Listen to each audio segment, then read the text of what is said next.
25% of the way into the season. How are those rookie MLS coaches doing? Is Italy going to make the World Cup? And we look into American soccer history with the guys from An American Game. That plus more on Friday's edition of Morning Kick Around.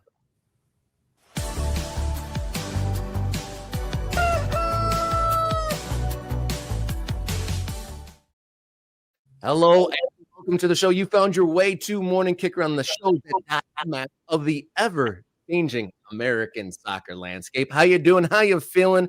My name's Robert Kerr, local soccer guy, and to my side, my friend up in Michigan, guest hosting with us today, Mr. Luke Zagorski.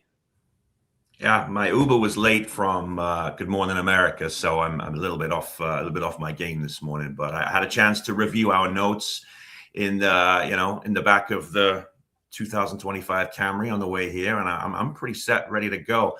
I will say that the hold me little peek behind the curtain for the MK Ultras out there.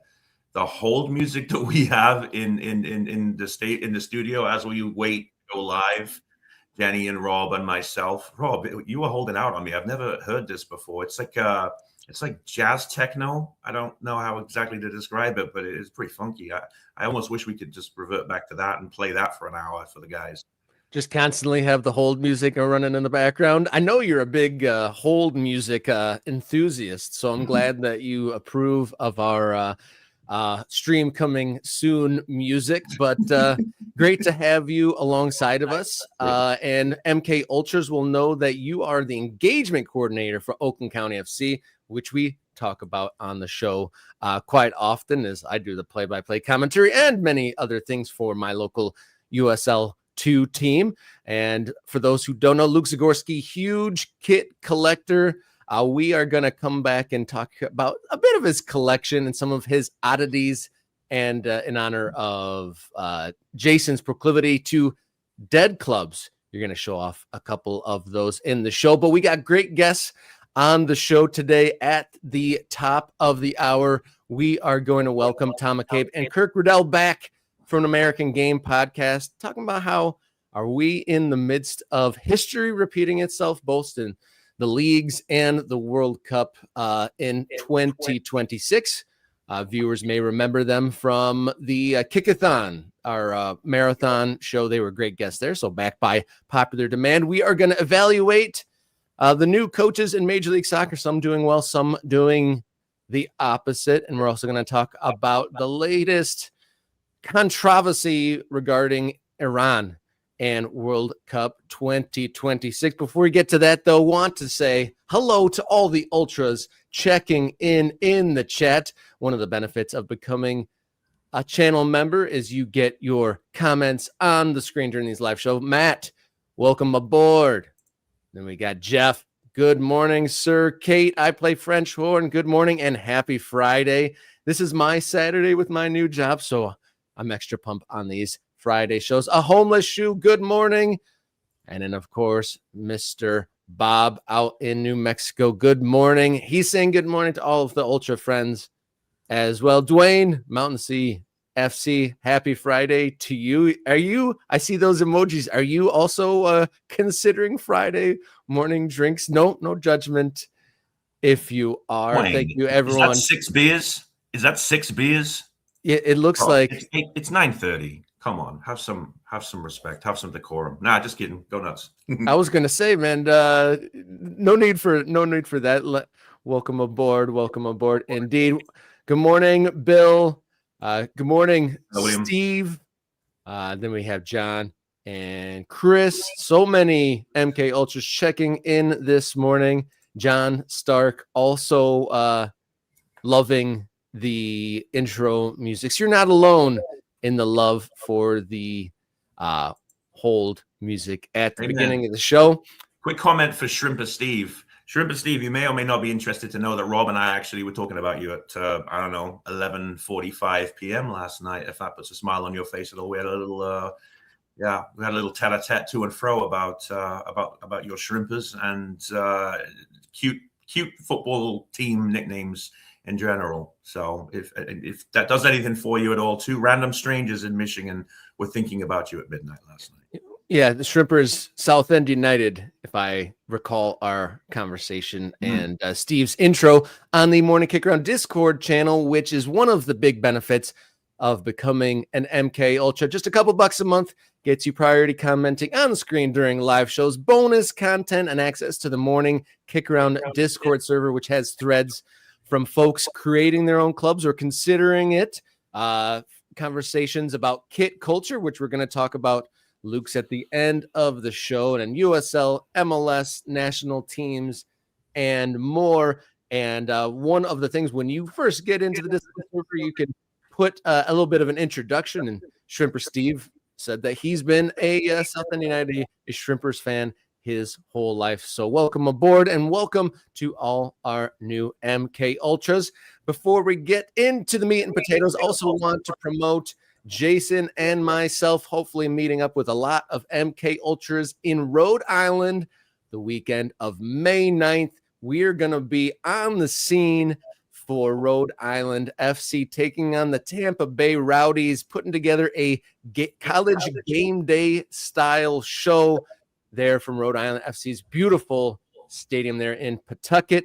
And then I'm going to get some historical tours while Jason's doing his Sirius XM show. Can't wait to do that. Thanks to Blackstone Valley Tourism Council for flying us out there. And then our guests, actually, I asked them for a couple tidbits. We got soccer historians and television producers. They do the podcast An American Game. Can't wait to have them at the top of the hour. We got a lot to talk about before then, so let's get into Friday's edition of Morning Kick Around.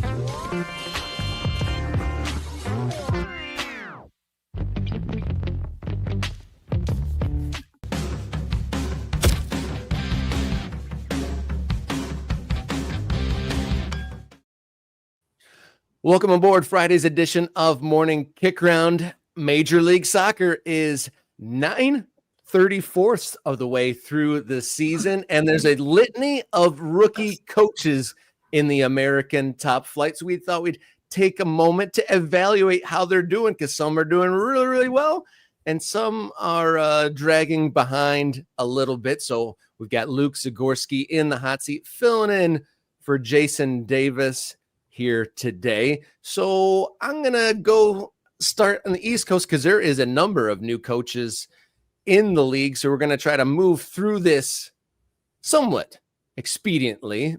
New York Red Bulls, Michael Bradley, he's 3-3-3, working with a lot of young players, performing in front of largely empty home stadiums.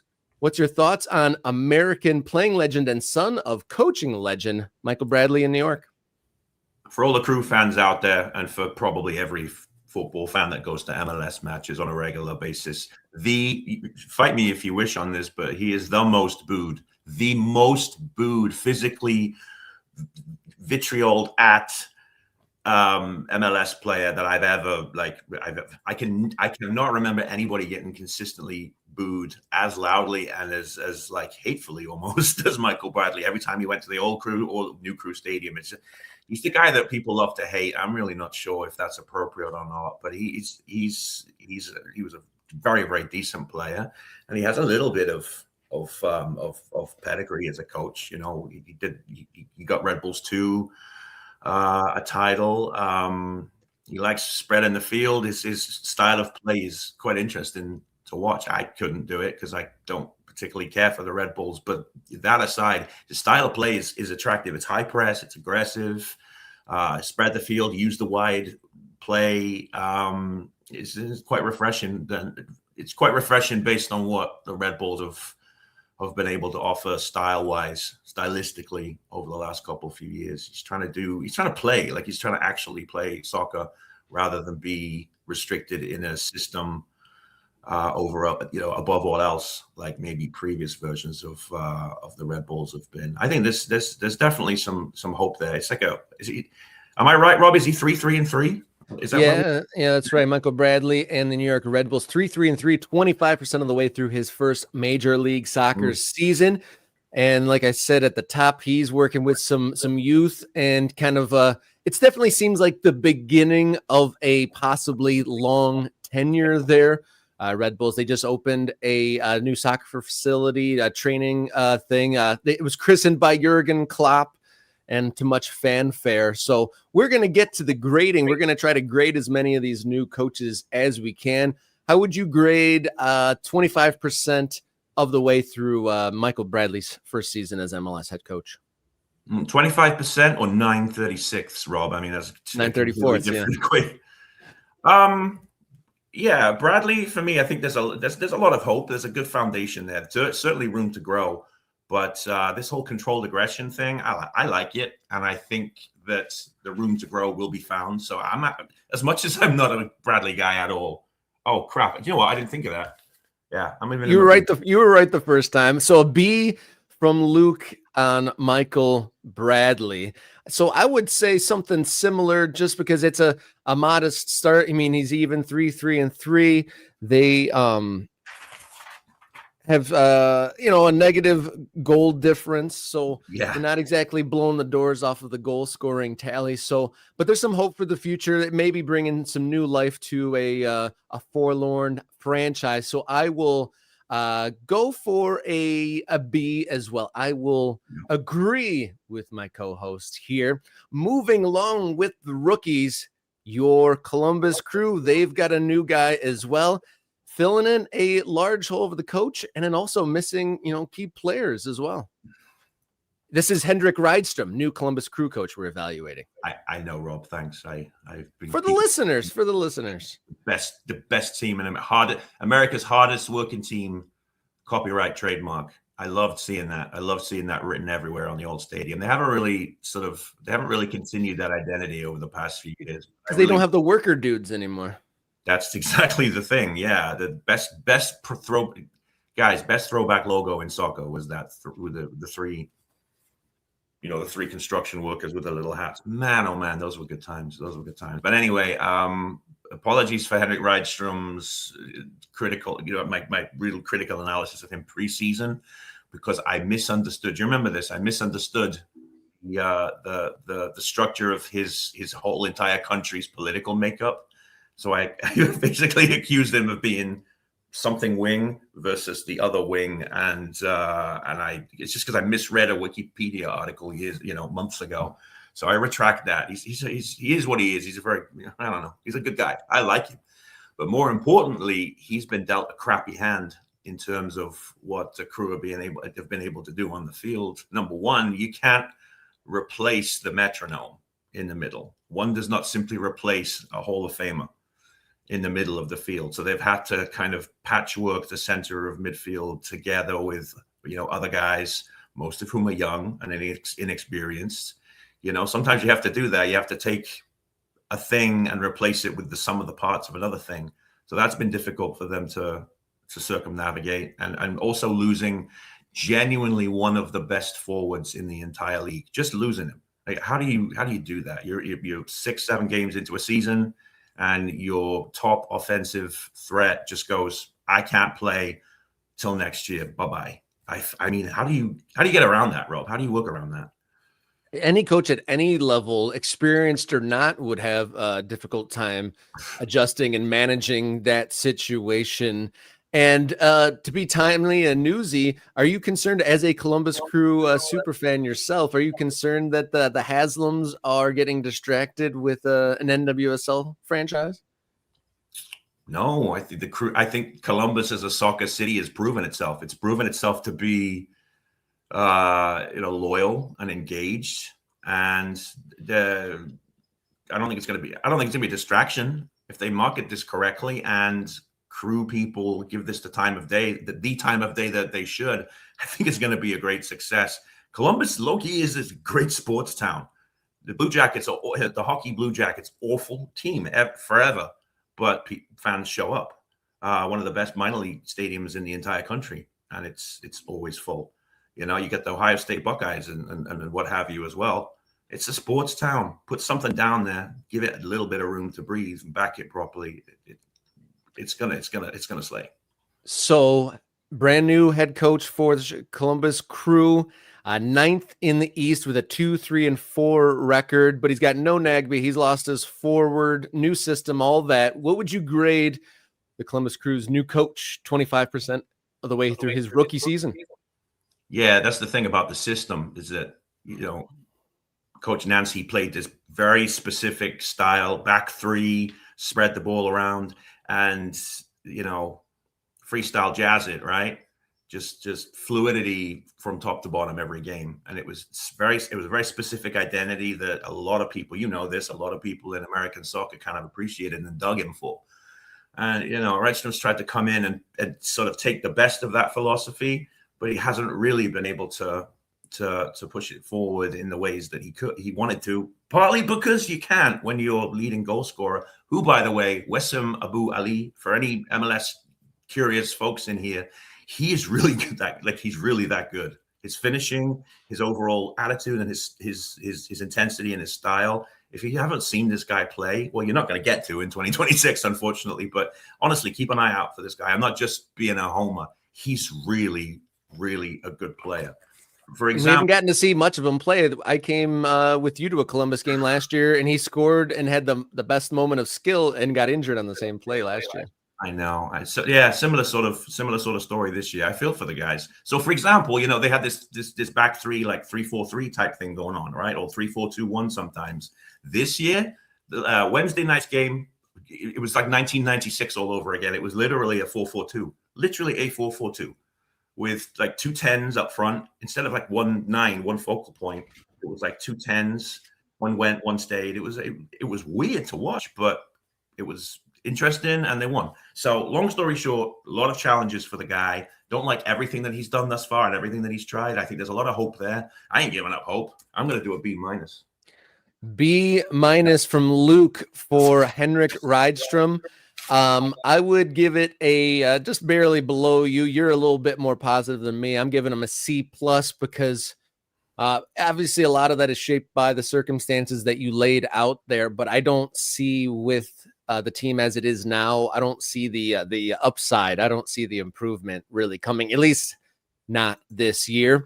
Moving along, going to the Western Conference, and a different situation, a more positive situation might affect this scoring. But Mark Dos Santos at LAFC doing pretty well so far, 5-2-2 with a +10 goal difference, sitting in third in the West in his first season in Major League Soccer at the helm of LAFC. I'm not entirely sure what else you could expect or what else you could have hoped for as an LAFC fan. Dos Santos has come in. He was a long-time assistant for the great for Steve. I always do this. I'm more of a written guy than an oral guy. Chirondolo. Thank you. It's one of those that you stumble over. It's like it's that kind of, it's either this or this, and I'm going to guess in the heat of the moment, and I'm always going to get it wrong. But he's a long-time assistant, and the only criticism I have is that he's like tweaking, like he's just tweaking everything. Every time I look at these guys, they're doing something a little bit different, unexpected, and I think that a lot of young coaches are going to do that. They're just going to tweak for the sake of it. If he settles on something and leaves it alone, this team is friggin' good, guys. This team is really good. Once they figure out exactly what they want to be, they have a chance to be deadly, to like really, really run the table. I'm afraid. I'm afraid of LAFC this year, truly. So what's your grade for him? The best grade thus far, I'm going to do an A-, and that's a little hypocritical, just because of, I don't like the tinkering. Figure out who you are, find it, and stick with it. Don't just be chopping and changing for the sake of it. Do you remember the Tinker Man? Who was the Tinker Man, Rob? Was it Rafa? It wasn't Rafa. It was another foreign coach. He won a Premier League title with Leicester, but before that, right. Yeah. Our favorite Italian. You're making me forget his name, but yeah, the Tinkerer. Yeah, but it was funny that his famous for tinkering, but when he finally won a league championship, he didn't really tinker at all. He was able to play the team the whole season there for Leicester. Leicester getting relegated to the 3rd division, though. So Jenny. Claudio Ranieri, the name you're looking for. Claudio Ranieri. Thank you, Jenny. Claudio Ranieri. So you're giving Mark Dos Santos new man at LAFC, an A-. And again, apparently I'm not too much of a debate show contrarian, because I would say the same. You couldn't really pick too much out from what he's done. Only an A- because they're not in first place, but ahead of them are two teams in absolute brilliant form in Vancouver and San Jose. Who would have thunk it? Timo Werner and Bruce Arena doing some big things there. But real quick, I'm always a fan of teams that try to do this whole, like I said, this whole freestyle jazz thing, this whole fluidity thing. At various times this year, I've seen LAFC play a 4, a 3, and a 5, and even a 2 once. There was a particular moment, I forget the game, but they pressed forward in search of a goal, and they had like a back 2 for like the entire game. I thought that was cool. So I like that. I like the tactical versatility. Maybe not to the degree that this guy's doing it. He's literally like, I can imagine him in the team canteen, right before the game. He's got the salt and pepper shakers here, and he's just going up to him and like switching them around just for the sake of changing them. Other than the little tinkering bit, these guys are dangerous, really. Yeah, we are going to move along. There's a lot of new coaches in Major League Soccer because it's coming up from the Ultras, kind of connecting the dots. FC Neo Tokyo talking about Nancy and where's he going to go? And then Kate's popping in here. Maybe he's waiting for the Atlanta United job. So we will go to Tata Martino in Atlanta next. How do we grade him? He was in a press conference I think this week saying that if he didn't have the history there, he would have already been fired. Another situation where he wasn't dealt a great hand. Atlanta's pretty much been bad ever since he left, and hasn't gone well. Atlanta United in dead last in the Eastern Conference right now with a 1-1-7 record, -9 goal difference. Yeah, and that's the most worrying aspect of it, is that he's brought his own style back in, the possession-based game, but he's doing Tata soccer his own way, and it's not working. So, I mean, it needs a quick turnaround out there. It really does. He's got some talent to work with. It just hasn't really kicked on yet. They've looked, disjointed, very, very very leaky at the back. They've got to figure out exactly how they refine their style, like exactly how they press. There's a little bit of confusion as to, well, do we do the full? Do we do the half core? What do we do? If there's anybody that can turn it around, like your quote just now, if he didn't have the pedigree that he did, this guy's probably on the hot seat right now. But he does, Rob. He does have the pedigree that he has. So if anybody's going to turn this thing around, it's him. As for right now, though,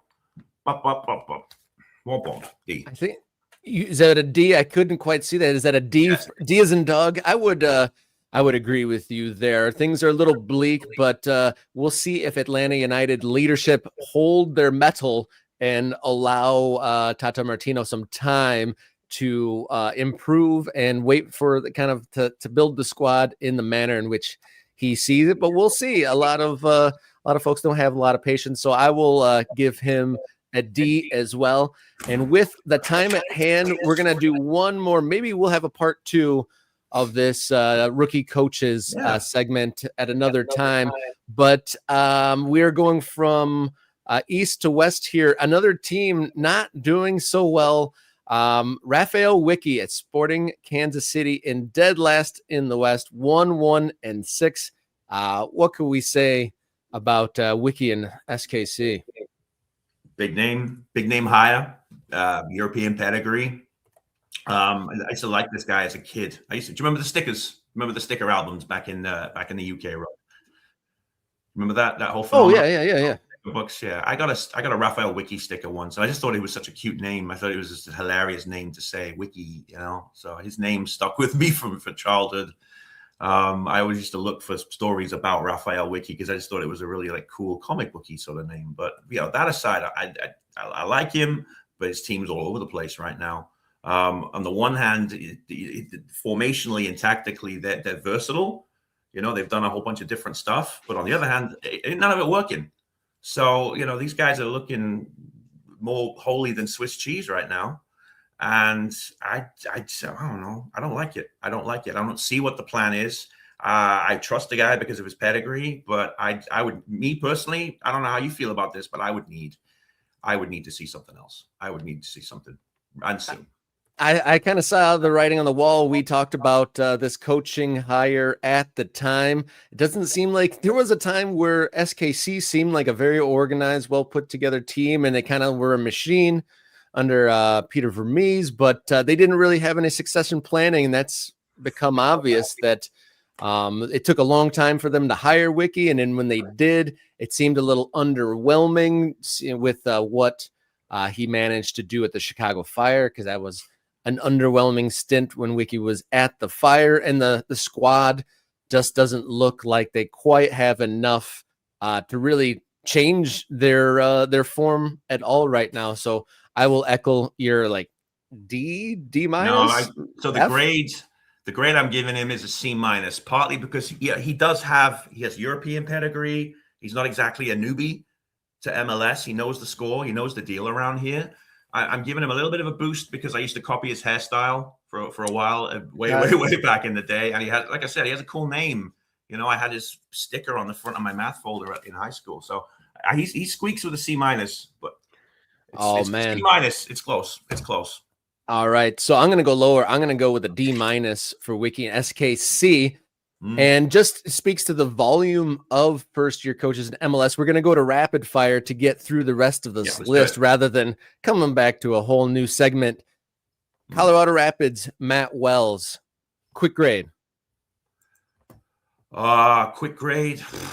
Should we be lazy about it? B. There's a lot to work with there. There's a lot to work with. B. 7th in the West.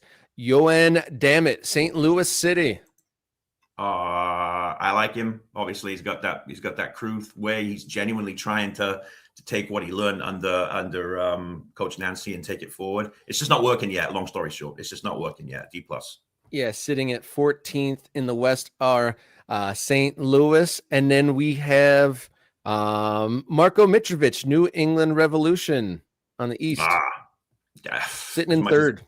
As much as it pains me to say it, my gosh, one of the surprise early stories in MLS for me, it seems like there's been a very, very quick buy-in by his crew, immediate energy, a lot of verticality. That's a nerd word, but verticality. I'm going to do A minus. I like it.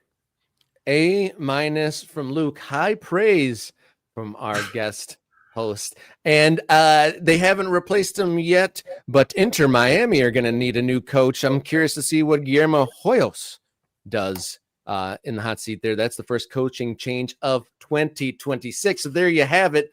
The grades for the rookie coaches in Major League Soccer, 9/34 of the way through the season in 2026. All right, guys, thank you for tuning in. We got our guests waiting in the wings. Before we introduce the gentleman from An American Game, want to say big thanks to Jeff for sending in the donation there.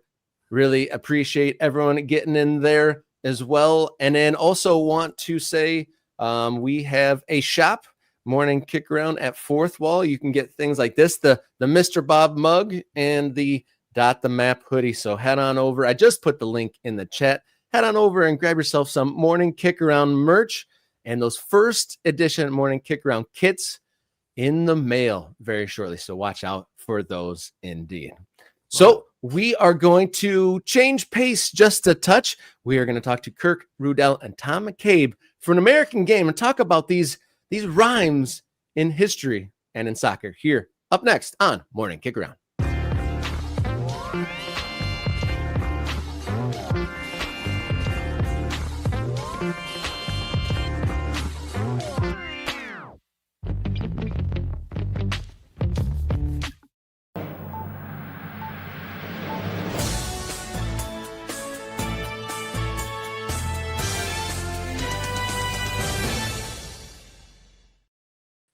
Good morning and welcome in here, Morning Kick Around, and in a great episode or a great segment ahead as we welcome in Kirk Rudell and Tom McCabe from An American Game podcast. Wicked good soccer, very cool shirts. Are we at a merch off here? That's a little preview of your trip to Rhode Island. Oh, okay. Good merch in Rhode Island. You'll enjoy your Wicked Good Soccer shirts and all the other fun along the banks of the Seekonk River. Oh, I can't wait for it. And folks, if you are a regular viewer, you'll recognize our guests from the Kickathon back in February as they were launching season 2 of an American Game podcast. And I've absolutely been loving it. There's a lot about, you guys are discovering a lot of firsthand sources and kind of discussing them in a very educational and entertaining manner. And there's been a couple episodes I wanted to highlight, but just welcome and thank you for putting this work in and joining us this morning. The USL one about it's a duck, it's a league, and then the reflections on the 1980, the boycott of the Olympics and how does that reflect now. Did you expect so much kind of reflection or your trips into history to be so current nowadays?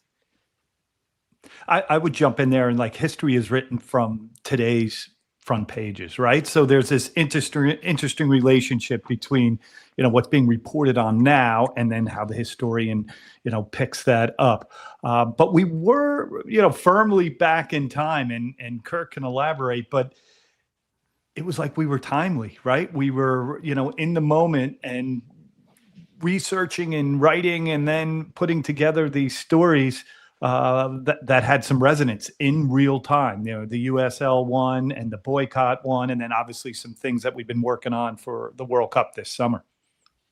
Yeah. So with that in mind, what are some of the things that when you were researching, you didn't necessarily go into that research realizing how much of an echo you'd see in our current headlines?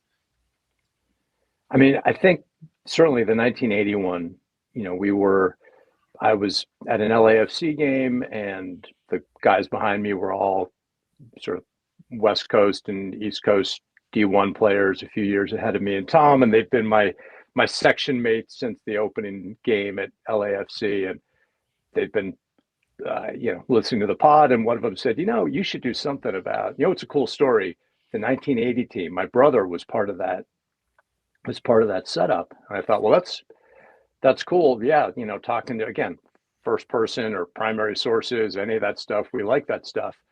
And then, as we started to research it, and we said, man, 1980, we were alive then, but don't really remember all the details. And when you go back and you just recall, look, the Soviet Union rolls into Afghanistan. The US is threatening to boycott the Summer Olympics.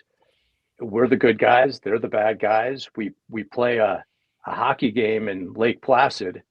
It's the best of us against the worst of them. It's USA.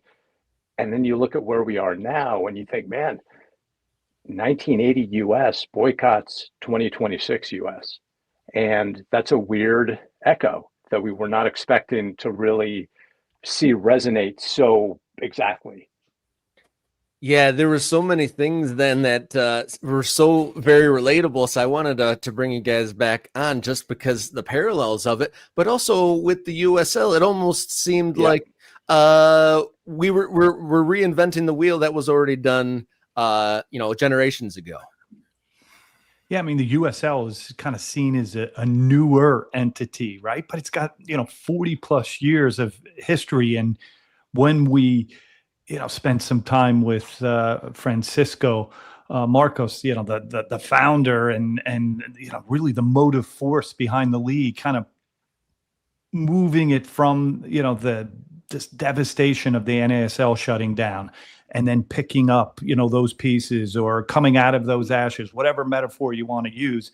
He just pieced this thing together, and then when the U.S. gets awarded the 1994 World Cup, his light bulb goes back, right? And it's like outdoor soccer. Here we go. We're away from, the indoor game and it's back on 11v11. And then he slowly but surely regionalizes it, nationalizes it, and really plays an integral role in the formation of Major League Soccer, even though he's, a father of the USL. So really interesting man who's devoted so much time and energy to developing, the league and the lower leagues. Really remarkable story. But talking about those echoes, Tom and I like to say that U.S. soccer history is sort of like you can think about it as 3 chapters of about 50 years each, right? And the first chapter was when the immigrants were first bringing the game they're coming over to work in the factories. It's the 1870s, 1880s. It was in New Jersey before it was in Brazil. And in the beginning of the 20th century, we've got domestic leagues. You can make more money to play in the US in the 1920s than in England. We've got cup competitions. We go to a World Cup.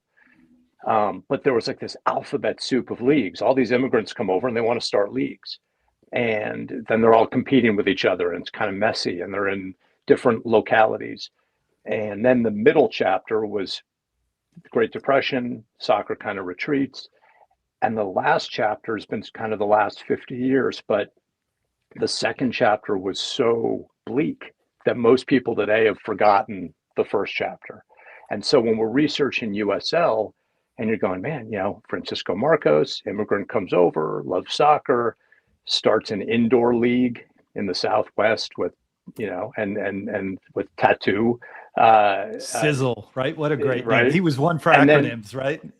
And then, and so you get this sort of repeat of like, then this little alphabet soup of little local leagues and regional leagues, and they're competing with each other and they're merging and they're falling apart and they're rebranding. And we're like, man, people don't know the USL history. I didn't know it all, but people really don't know that it's kind of an echo of 100 years ago when there was the same kind of dynamic of little domestic leagues. So it's fun to dig into that. And yeah, Robert, as you're saying, like to go, yeah, we've been here before. Like, all the stuff that's happening now, we've gone through it as a soccer nation. Yeah, the more things change, the more they stay the same, because exactly, Luke.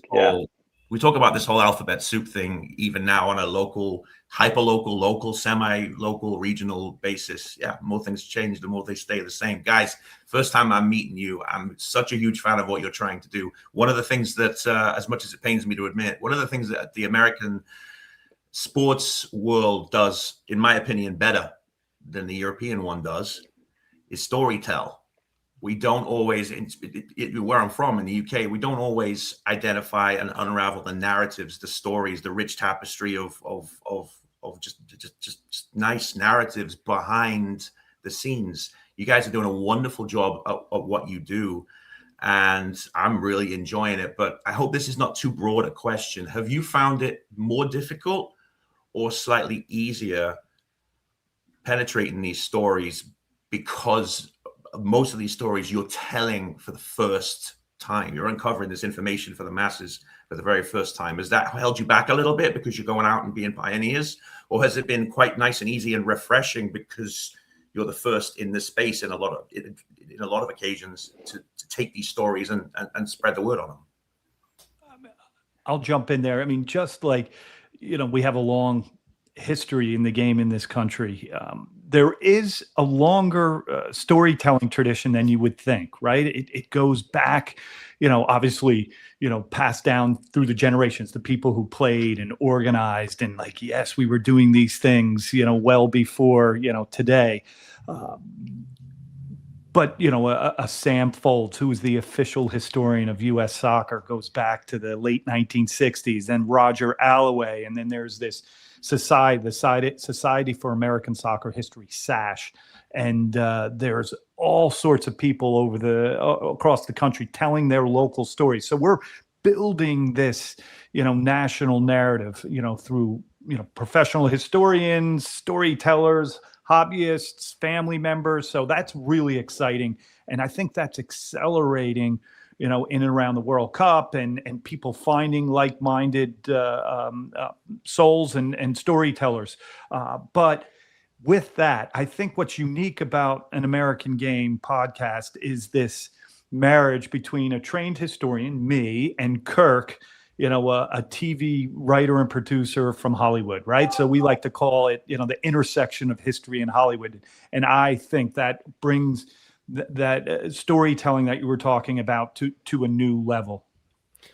Yeah, go ahead, Kirk. No, Luke, and I think you're right. Look, the first episode we ever did relied on some sort of original scholarship that Tom had done, and I like to hide behind him as the historian who goes digging around the Scottish FA archives and kind of pulls out old records that no one's seen in decades. And so we revealed the mystery of the father of American soccer, Thomas Cahill, that he was nicknamed Bullets, and no one knew why he had that nickname. And Tom had found the article back in a recently digitized St. Louis newspaper that kind of told the story, and surprised he was shot. So it was a very literal nickname, but some of it is, and I think, as Tom said, it's not.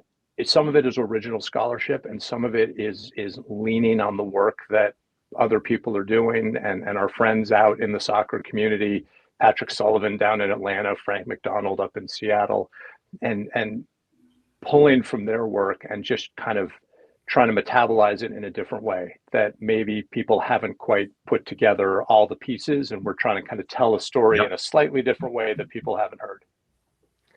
I like to think, Tom, you're talking about the recent digitization. I'm thinking of you down in like an old movie where the investigators looking through the old files and scanning through, and then you have the eureka moment when you find that that document that you were searching for through the late night and coffees and whatnot. But you talked about it a moment ago, Kirk. I really appreciate the way you've broken down American soccer history in the 3 chapters. That really kind of makes it like digestible, because as someone, like, I'm obviously deeply invested in American soccer, and I know some of the stories, but it's a little bit scattered. But I really like how you've, said that middle chapter basically erased the memory of the first. What was the actual year of the turn from the original kind of heyday in that first chapter? And when did it make that turn to being shuttered? Was that between World Wars? When was that exactly?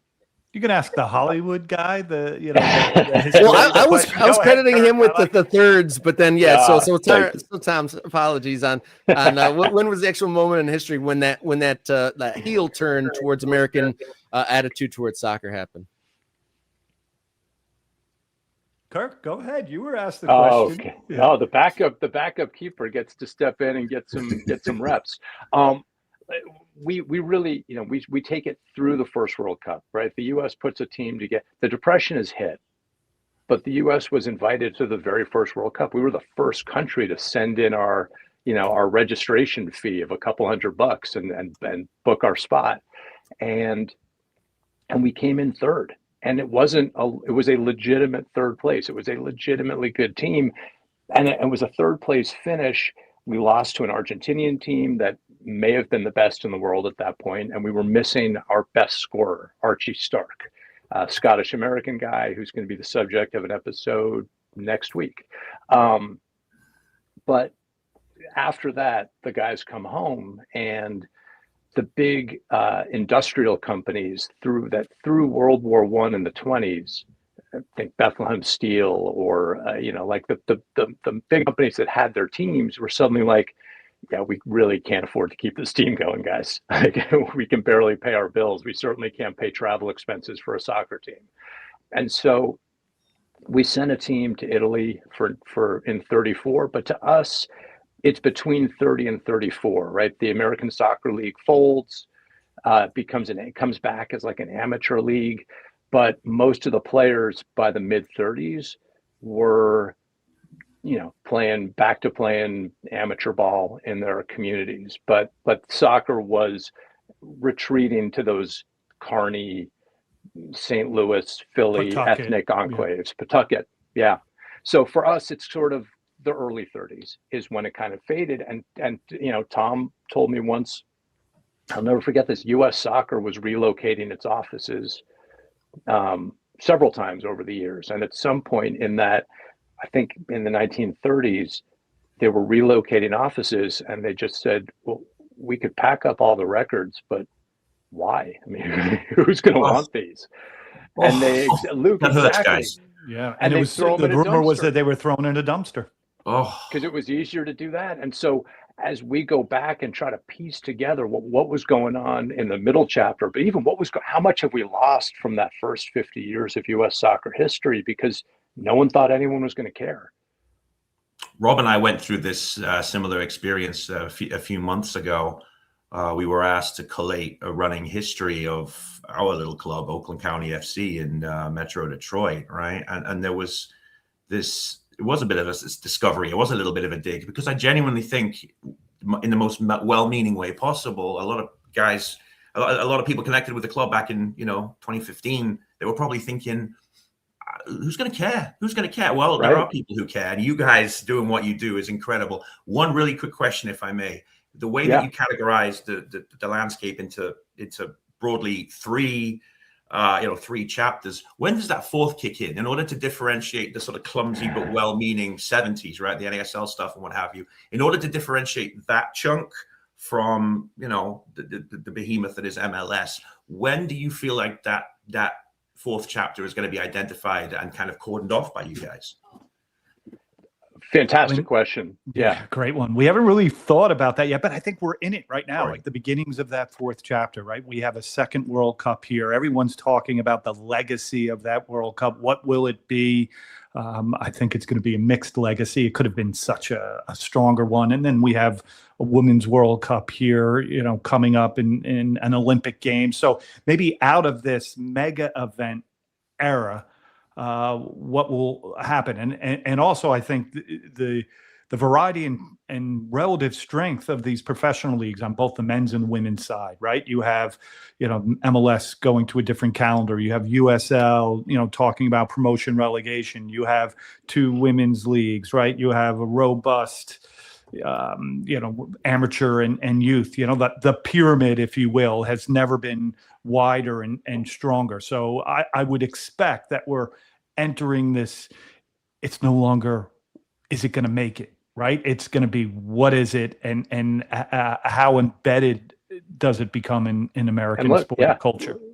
Red Bull just opened up their new training center. Michael Bradley's playing 3 teenagers coming out of their academy. And so there's a pipeline, and you're right, as MLS changes to this calendar, the rhythms of US sports fans being more in lockstep with European, South American soccer fans, and more transfers of players. Luke, you're absolutely right. Like this, we may look back and go, yeah, this was basically the start of chapter 4. Mm-hmm. Yeah, the era of the mega event and the calendar change definitely seems like a worthy wrinkle in time to move on to chapter 4. Part of your podcast, An American Game, you've highlighted American soccer cities, or the top American soccer cities. In a couple weeks, myself and co-host Jason Davis are heading out to Pawtucket, Rhode Island. And part of that trip, we're going to do a lot of history lessons, because there definitely is one. So I asked you guys, well, what is something that I should know before I head on out there? Well, you're going to see, birthplace of the American Industrial Revolution, right? And you could put a little asterisk, right? Wherever you have industry and immigration, you will find the round ball, the global game, right? So you have English and Scottish immigrants coming in the 1880s, in the 1890s, and company-sponsored teams. You probably heard of Pawtucket Free Wanderers, right? It tied to a Scottish thread mill. And this was their American subsidiary. They win the American Football Association Cup, 1892-93, with a fellow that we've kind of highlighted in goal, Denny Shea, the patriarch of American goalkeepers. Then you have another work team, Howard and Bulla in the early 1910s win that same cup again. So you have this local soccer scene, a New England soccer scene. You've got your Rhode Island teams from Providence and Pawtucket. Then you have Fall River and New Bedford, and then obviously a Boston as the big city. So you have, the beginnings, the foundations of, company-sponsored teams, social club teams, kind of native-born teams. So it's a really interesting landscape to learn about the game. And one other thing, I think in Pawtucket, Fred and Oliver Watson were the first professional Black players in the history of the United States. And Brian Bunk and Ed Farnsworth have unearthed some really interesting stories about those 2 gentlemen and players. Wow. Okay. So there's the nugget. That's why I keep them around. We got some a Rhode Islander in the comments, and we'll all learn how to speak non-rhotic fashion. I don't even know what that means. What is that? The bucket. The Rhode Apparently, they call it the bucket, right? And it's a derogatory term in some locals' view, right? You know, you got to get out of the bucket. You got to get out of the bucket. Well, Kirk and Tom, it's been a pleasure to have you back on Morning Kick Around, season 2 of An American Game. Are we halfway through it? How much left of season 2 is there? We're about halfway through, and then we will take a little hiatus and gear up for another round of Tom digging through the dusty archives.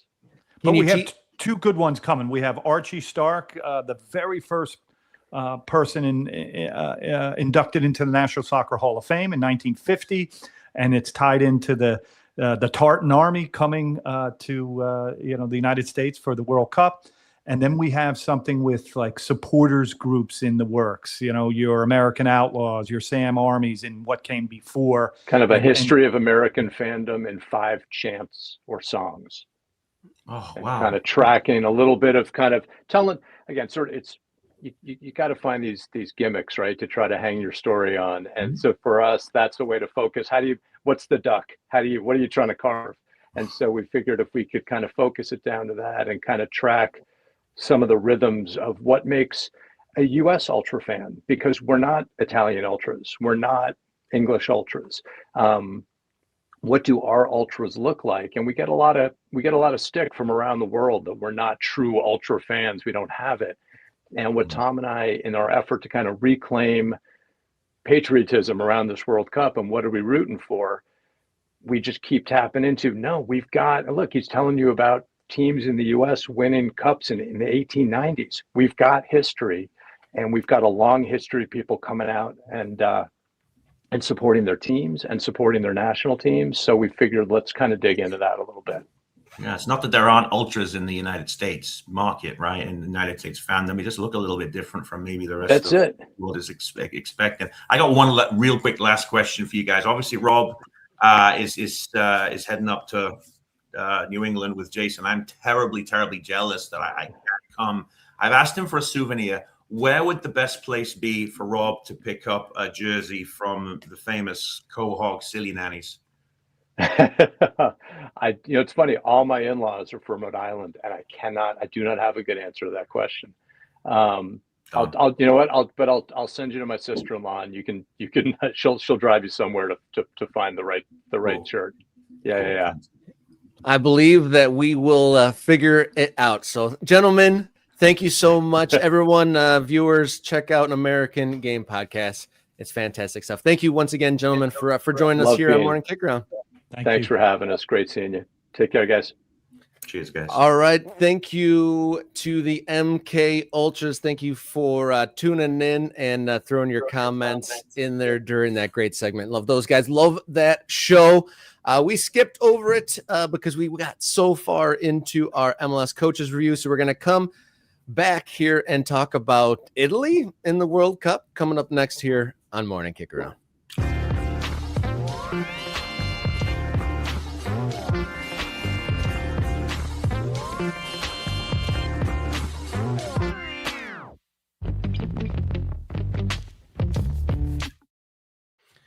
We're back here on Morning Kick, and we're going to talk World Cup. So I'll remind you that Morning Kick Around's World Cup coverage is brought to you by Oakland County Football Club, celebrating 10 years of summer soccer in Southeast Michigan in 2026. Bleeding purple here in Michigan. Tickets are on sale. Visit Oakland County FC online for those schedules, announcements, giveaways, and much more. So U.S. Special Envoy Paolo Zampoli kind of ruffled some feathers, told the Financial Times that he has suggested to President Donald Trump and Infantino that Italy replace Iran in the World Cup. I don't know what to do about this. This is so conflicting to me. Let me give me a second here, Rob, because on the one hand, and hear me out, I don't want Iran in the World Cup. And the reason is for their own safety. For their absolute, the safety of them, of their staff, of their playing staff, and their families. America is a very volatile place on the fringes right now, and how awful would we feel if something stupid happened to the playing staff, to you know, they're in a restaurant one night, or you know, they're just out on the street and something awful happens. Seriously, for the safety and the sanctity of their team and their country's sporting pride, I kind of do hope that they don't come. Obviously, all things being equal, they earned it, and they have the right to fly that flag, and they have the right to work their asses off for 90 minutes, representing their whole entire country, flag, culture, right? I wish in the perfect world they were here, but I also hope in a more realistic sense that they don't come. And yeah, there's some logic behind taking them out and putting another team in. It's just a very 2026 America concept that, you know, a bunch of wealthy Italian lobbyists have gone to Donald Trump and kind of said, well, you know, we're not saying that you should do this, but maybe you just kind of put, you know, Italy in and just take these guys out and just put these guys. We're just saying if you want, that would be kind of cool, you know? Yeah, Armando, one of our MK Ultras, with a timely comment saying multiple Italian officials have called it ridiculous and shameful, and they don't want to. Obviously, they're heartbroken that Italy didn't make it, but they don't want it that way at all. But Gianni Infantino, FIFA president, said the Iranian team is coming for sure. You know, things could change at any moment, but Article 6 of FIFA's World Cup regulations that FIFA may decide to replace any participating member association in question with another association. So FIFA does have the power to do that. They're saying they're not doing so right now. And then I see some folks saying that, you know, why didn't they switch them out of the U.S.? Well, I mean, Iraq's qualifying game was shuffled around and all that. And it's kind of wild that if the USA finishes second in their group and if Iran finishes second in their group, they could meet head to head. USA's played around in World Cups before, but I'm not sure under this amount of geopolitical turmoil. No, I mean, it's going to be fascinating television for the masses, you know, tuning into any sort of USA Iran game, you know. And there's some great comments in the chat. John Stark, I'm not going to read the comment like verbatim because we don't need to go into, as much as we'd love to sometimes, right, Rob? We don't need to get into the political nitty gritty. It's probably best that we keep those two worlds apart. But yeah, why? How can I phrase this in a sensitive way? I think that there will be a conversation from the White House to certain other people who know each other within the soccer landscape to kind of say, we'd like to talk about doing this. I think that's coming. So John's question was, why isn't the government, you know, getting directly involved in this? I think it will happen. I think over the next couple of weeks there will be. No, he says why. He's saying, why is the government getting involved in all these things? Well, they're not yet. They're not quite there yet. They haven't really pushed the envelope. I think there will be a conversation between the U.S. government in a more formal manner between them and Infantino and his FIFA crew. I think there will be some type of, you know, tire kicking conversation. Whether that's a good thing or a bad thing, like I said, I'm very, very uncomfortable with it, but I think it will happen. I really do. And bravo to the Italians, by the way, no pun intended, but bravo to the Italians for saying we want it, but not like this, not like this. Yeah, the some reporting that I read on this is there's speculation that this was suggested as kind of a way to make good because the rumblings between each other because of the Pope Leo saga that's played out over the last week or two. But as of now, Iran is playing. And your point at the beginning of this conversation was about safety and whatnot. And the president himself had those kind of chilling words about, like, you know, maybe they shouldn't because of safety, which is a wild thing. And our guests were talking about boycotts and history and how will that all play out. And I think one of the foundational things of hosting a World Cup is being able to assure the safety of fans and teams and staff. So add that to the list of controversies and maybe, you know, conflicts of the real world and the thing that we love soccer and the World Cup kind of coming to odds and kind of in stark contrast to each other. what the World Cup's supposed to be about and what it is becoming and what will happen. We shall see. I'm not sure if there is a good option. It's like, obviously there'll be some tumult in hopefully just with, talking people about Iran being here, but like, who would replace them? Would it be the person with the team that they beat out to come, or one of the losing playoff teams? If FIFA does invoke Article 6 of the planning charter or whatever that documentation is like, there's going to be someone upset, and it's going to be kind of flim flam, no matter what's kind of the outcome of this, right? French Horn had raised a really good point.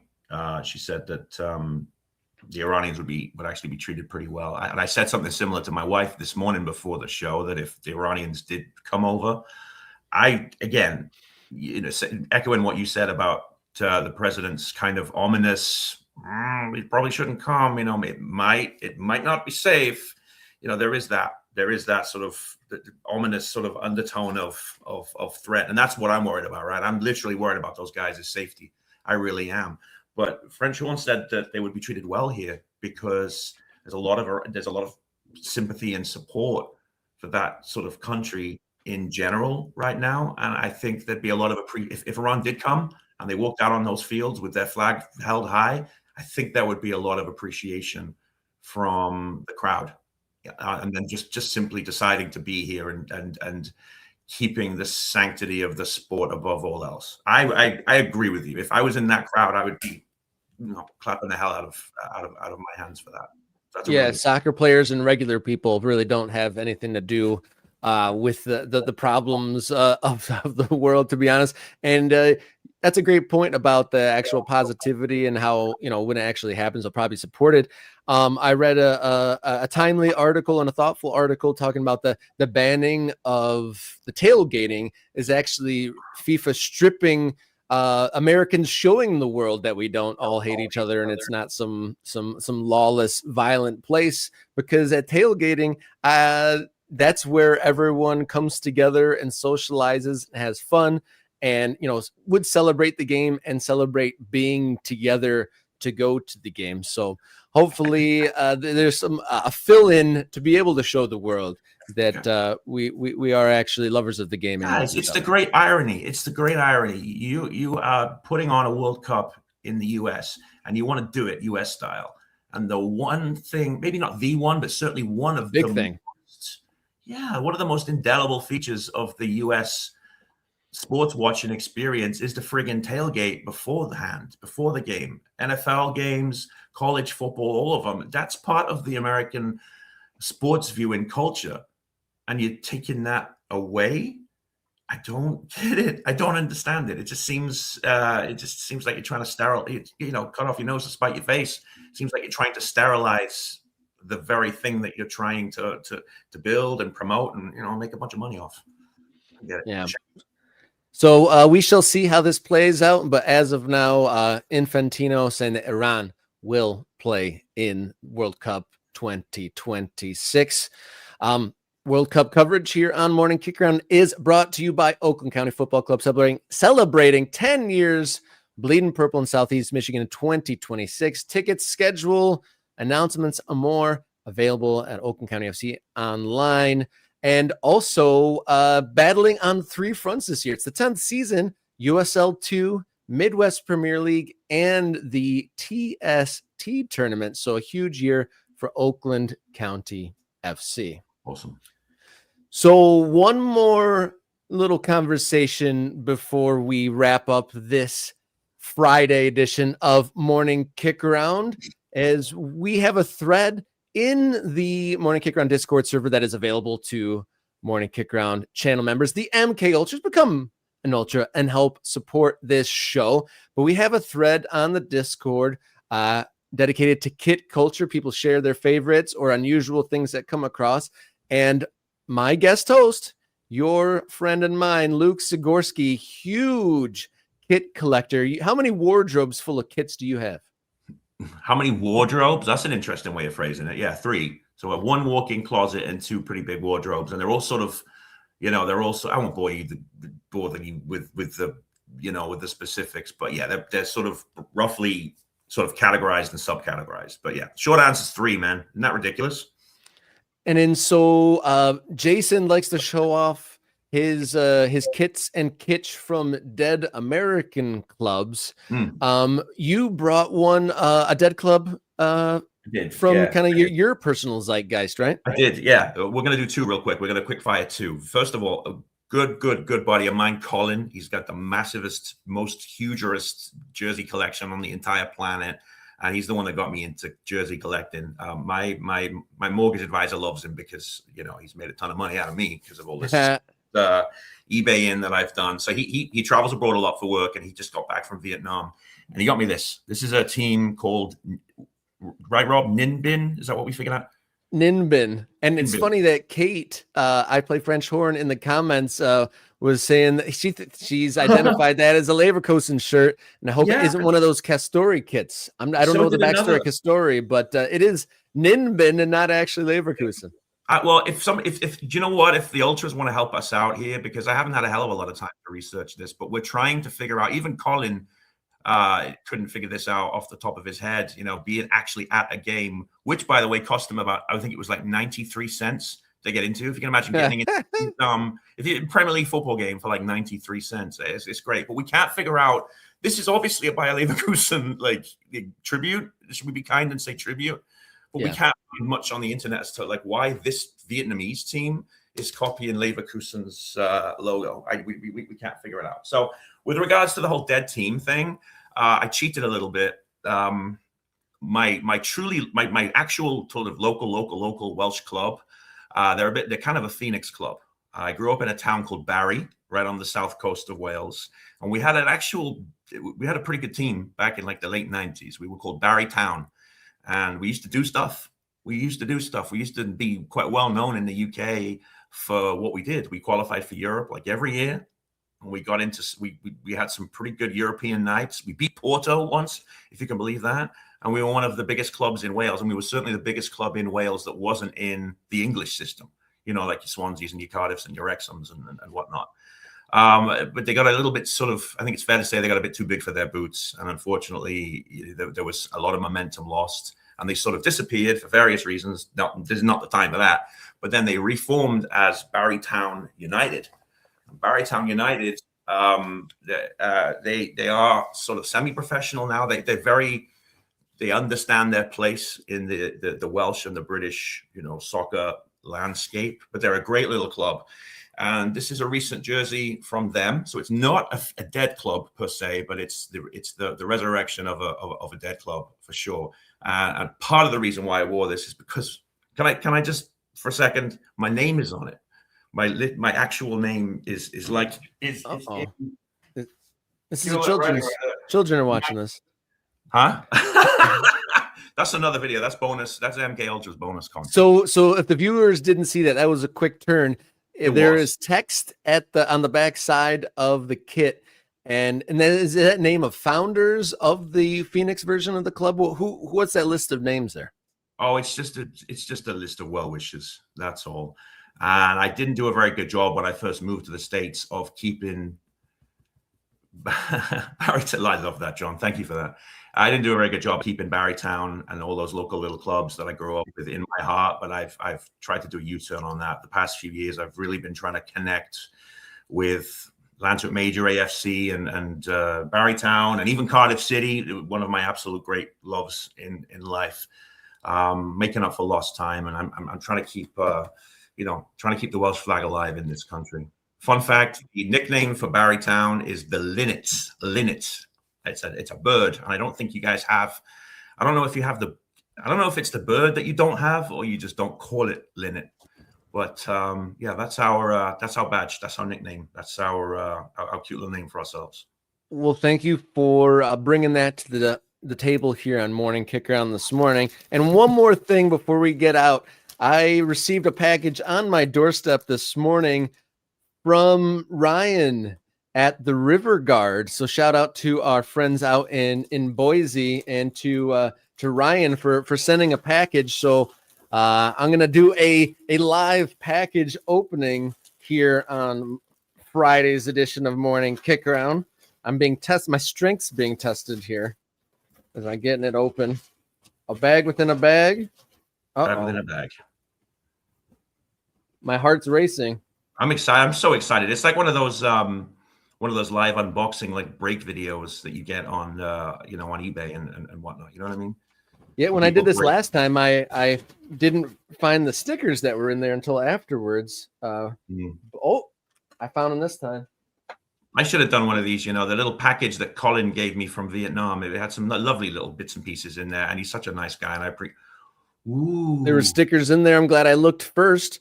So we got some River Guard stickers. The supporters group for expansion side in the USL 1 Boise, AC Boise. And wow, here's a scarf for you guys. This is cool. We got the River Guard purple green with some Argyle on it. Very cool indeed. I'm so confused by the color scheme and all the visual going on. I love that. I think that is so cool. I've never seen anything like that before. It's it's almost like Scottish golf sock, but a little bit of goosebumps, R.L. Stein goosebumps in there. Say what you want about Boise. They're doing it their own way. They're doing it Boise style. I'm here for it. I love that scarf, Rob. Yeah, thank you, Ryan, so much. This is very cool. Adding to my collection of scarves and stickers, and this stuff is very cool. I'll put these on there again. I love those. Very cool indeed. So thank you to the River Guard. May many victories come your way. May your voices be strong in your support. Your first year of professional soccer out in Boise, Idaho. Well, thank you, viewers. Great episode. Thank you, Luke, for stepping in for Jason. And then thank you to all who support. A shout out one more time to Jeff for that donation earlier in the show. And thank you to Tom and Kirk for that great interview from an American game. So we will be back, Jason and myself, next week. There's actually going to be a ticket giveaway in next week's episode. So be tuned in and come back to Morning Kick Around next week. So until then, everybody, stay brave and enjoy your soccer. Cheers, guys.